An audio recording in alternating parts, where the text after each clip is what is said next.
What's up guys, it's the M. Dawson Project, back here with another video, and today I'm going to be giving my thoughts on the Smok Ipriv. So, first off, I'm going to go a little bit more up close. I'm going to put it a little bit closer to the camera, show you guys the mod itself, and then I got a couple cons that I'll do right afterwards. But real quick, we'll go up front here. You have this beautiful looking screen with a gold accent around it. And then you get your up and down buttons up there, and then you get all these little grooves and everything. Everybody who's come up to me and seen me using this has always called it the Iron Man mod because of the looks of it, and then especially with that nice red paint job and all these gold accents on it. Looks really nice, and it of course looks like Iron Man with that color scheme. So on this side is just a gold plate. On the other side is your fire button. And then on the back here is your battery door, but we'll go with that in a second. Up top is just a normal 510 connection. It comes with the nice looking TFV12 prints, but unfortunately hasn't changed any of my thoughts about that. On the bottom here is your micro USB and then your LED light. So one neat thing I liked is that it has a battery door rather than the trap door, and this thing stays on well. It's never come off. Magnets haven't loosened or anything. I like it. And so another nice feature that I really like is that it rocks these 2700 mAh batteries. So it comes with an adapter for the 18650s, and I do have to say I really like that. I have not used it, but I love the adapter because it is a hard plastic versus the other ones that are like silicone or rubber. The last time I tried using one of those, my batteries got stuck. It was a big mess. I did not like it, and have never used 18650s in these mods since. But of course, after buying the two iDroid ones, I have two sets now. So I guess that one thing I do have to mention is the string is a little bit too short. So once you put the second battery in, that string goes under. So you'll have an easy time getting one out, and then you kind of just have to dig the other one out, which isn't too bad. And I haven't ripped any of the battery wraps or anything. I haven't had any trouble with that, so that's a plus.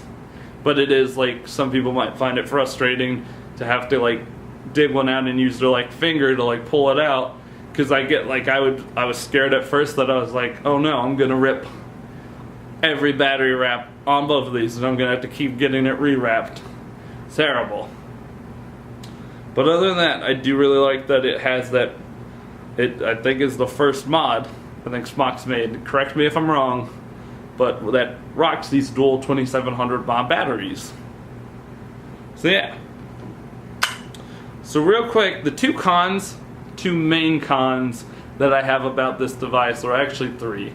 So first off is the light. The light makes no sense to me. It's on the bottom here, and you set this thing down, you're never going to see it or anything.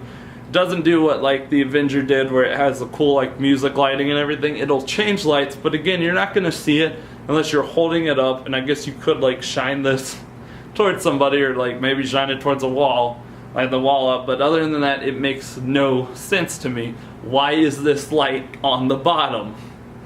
I don't know. Please let me know if anybody knows why they put it there. What is its purpose on the bottom of a mod? But enough about that. My second gripe is that the screen brightness. It looks bright right now. It's really bright, and it looks really good. But when you go outside and you go into the menu mode and you're trying to turn it off, you can't read that worth a crap. Which I hated, because I do turn this on and off while I'm at work when I have to put it back in my bag and everything, and if I'm outside, you can't do it. And I know it's a simple fix of go indoors and just turn it off in there, which yeah, but still, if I'm out, so what if I need to turn it off outside? It's still a hassle to have to sit there and kind of look like this, and you still can barely see the screen. Now indoors, of course, there is no issue. It looks great all the time. And my third gripe would be that this thing does not come with those batteries. I really liked that the iDroid products were coming with these 2700 mAh batteries. and then this one doesn't. So it was a little bit cheaper. I guess it was mid-range from what I've paid for the two iDroid devices. I think I paid $70 for the Captain, and that came with the batteries. But then I paid $110 for the Avenger, that came with on batteries. And this was mid. This was $90, but it didn't come with any batteries. So I don't know. Some people, like, I like that, especially for selling like the Avenger or anything to customers. Like, hey, you get the full setup. You get everything. You get batteries, the mod, the tank, and everything. And I did like that it came with the red tank, but still, I wish it would have come with batteries. And I was pretty picky. And I would have paid probably the extra $10 to $20 to get another set. But those are basically my gripes. The rest of the time, I have loved this mod. It's I actually prefer it better than the two iDroid devices that I have used in the past. I think the battery life. Now I do keep the lights off, and I keep the voice control off. And like, those are both neat features, but again, the light makes no sense to me. The voice control is cool on the Avenger. The voice control is cool on here, and they do something new, and it talks back to you. Actually, I don't know if I'm going to be able to get it to work, but hello, Ipriv. I'm here. But yeah, it'll talk back, and you can change color or change screen color. Color is changed. So yeah, change screen color. Color is changed. Change screen color. Color is changed. Change screen color. Color is changed. Change screen color. Let's get it back to red. Change screen color. Color is changed. Change screen color. Color is changed. Ah, there we are. Change voice. Let's see. Change voice. Voice change. Voice has changed. Voice change. Voice has changed. Voice change. Voice has changed. Okay, so you can also let me try to get out of this because I don't want it to start messing with anything else. But you can also change the wattage. You can have it go up and you can have it go down like most. Like the Avenger could. You can change the light color and everything.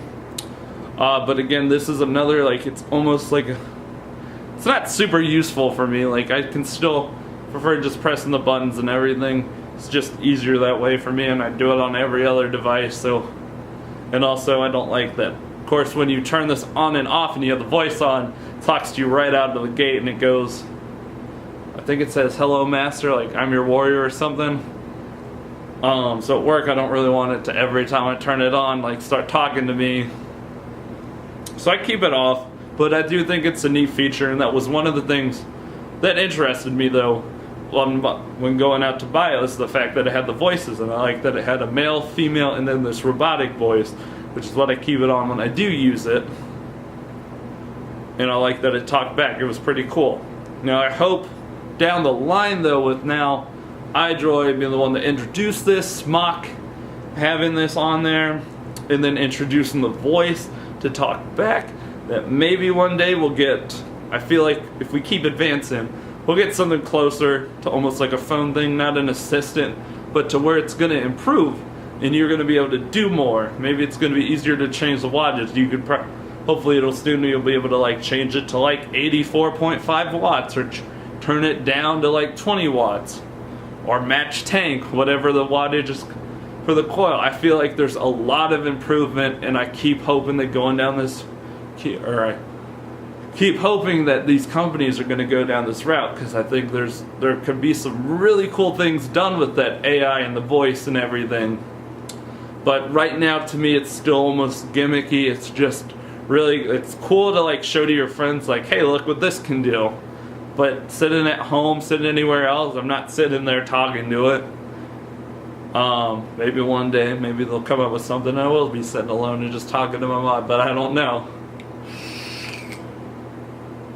But yeah, as you saw, like the screen has a bunch of different colors. I've not found any other like layouts. It's the same thing, just you can change colors. It goes through all your normal temperature modes like nickel, titanium, stainless, everything that most mods come with now. Then you have a puff setting, you have your settings, screen settings, voice settings, LED settings, and then your power.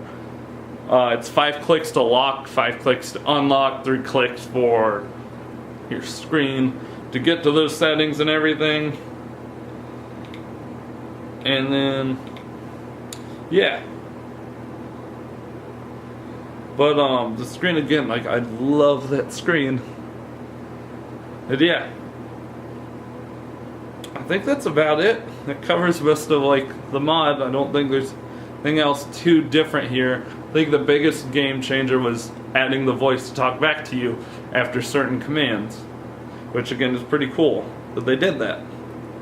But again, I absolutely love this. Like again with the battery life, whether or not using that light or the voice, I still like the mod. I think it's a well-built mod, easy to use still. I like that they're changing the screen up, and I think it's worth its money.